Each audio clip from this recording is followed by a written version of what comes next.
24। हाँ भाई, आज हम आपको बीज गणितीय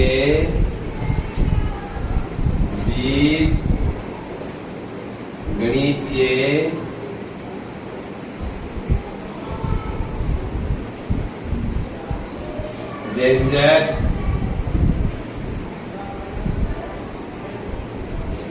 एवं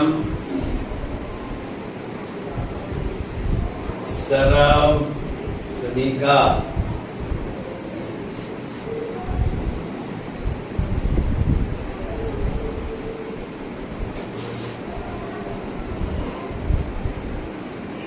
के बारे में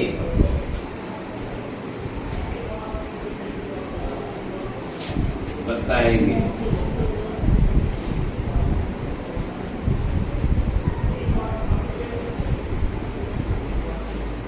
सब कुछ इधर ध्यान दें।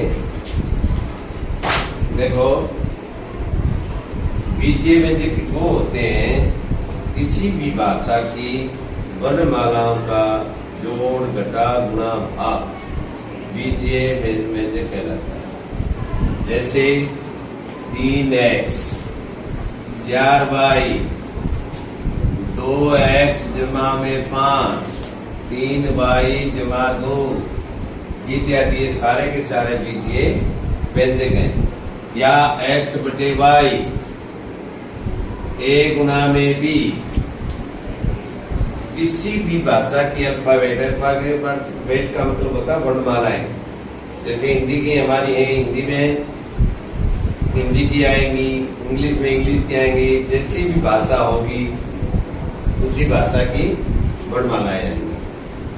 तो इसमें बीजीय सर्वसम्मिका में पहले पूछता है ये, जैसे एक पद में एक ही पद होना चाहिए। ये एक पद है, ये एक पद है, ये दो पद है, एक और एक दो, ये दो पद है, और ये एक पद है, ये भी एक पद है। यानी कि जैसे कोई लड़का एक बैठा है तो ये अकेला। इसी प्रकार कोई भी बीजीय व्यंजक अकेला है, उसके साथ कोई भी संख्या जोड़ या घटा में नहीं है, तो वो क्या है? एकल पद है। ठीक है, क्या है वो?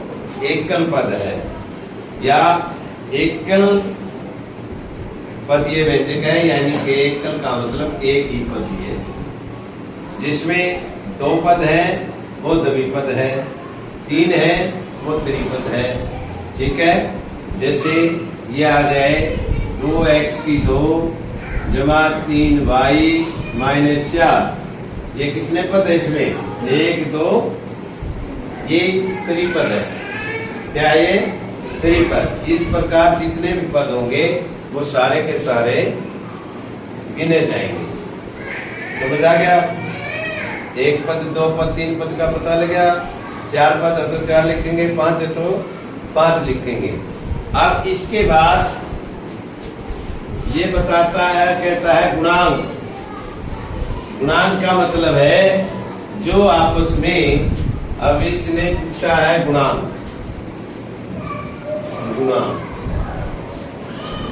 गुणांक का मतलब है आपस में बीजीय व्यंजकों की गुणा होती है तो वो एक दूसरे का गुणक कहलाती है।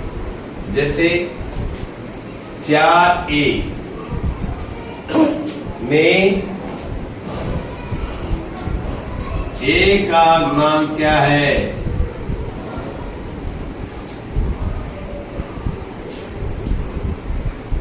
4a का मतलब मैंने क्या बताया था तुम्हारे को?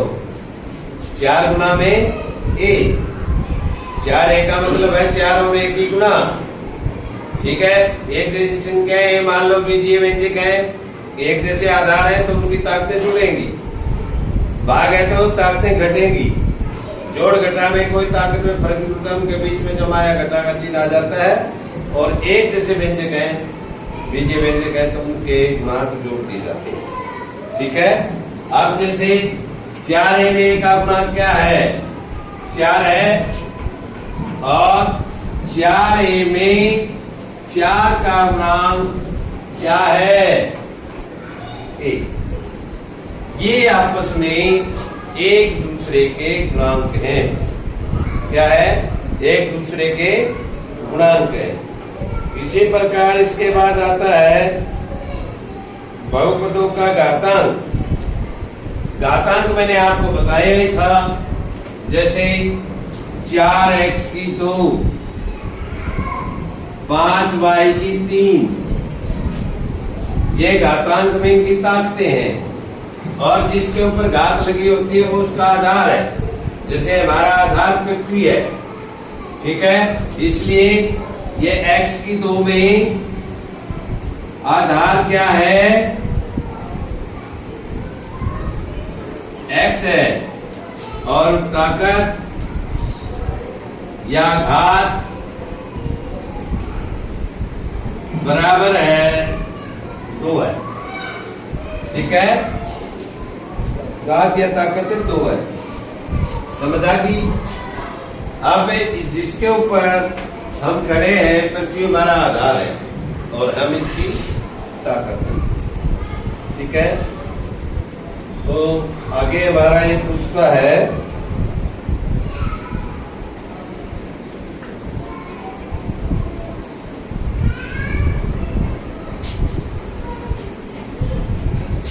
बहुपद। बहुपद क्या बताया था? हाँ भाई, बहुपद क्या बताया था? बताओ, कौन बताएगा? देखो मैं क्या सुनिए, बहुपद बीजीय व्यंजकों का जोड़ या घटाव, ठीक है, जिसमें केवल एक और एक ही साइड होती है, दिशा, उसको बहुपद कहते हैं। अगर बराबर लगा के कुछ भी लगा देंगे तो वो समीकरण बन जाएगा। जैसे 4x की 3 जमा में x की 2 माइनस 4x जमा 1, ये क्या है? ये बहुपद है। क्या ये? बहुपद। अब हमारा ये 1 2 3 4 पदों का बहुपद है, लेकिन अब ये कहता है बहुपद की घात बतानी है। सबसे बड़ी घात को बहुपद की घात कहते हैं। बीजीय व्यंजकों की सबसे बड़ी घात को हम बहुपद की घात कहते हैं। जैसे देखो, इसमें सबसे बड़ी घात क्या है? कितनी है? 3। ये आपका उत्तर होगा बहुपद की घात। बहुपद की घात। समझ आ गए? आप जैसे इसमें 5x की 2 माइनस 7x माइनस 1 में कितनी घात है बहुपद की? 2। समझ आया? तो इस प्रकार ये सारे के सारे सवाल बड़े आसान हैं, मुश्किल नहीं है। ठीक है, उतार लो।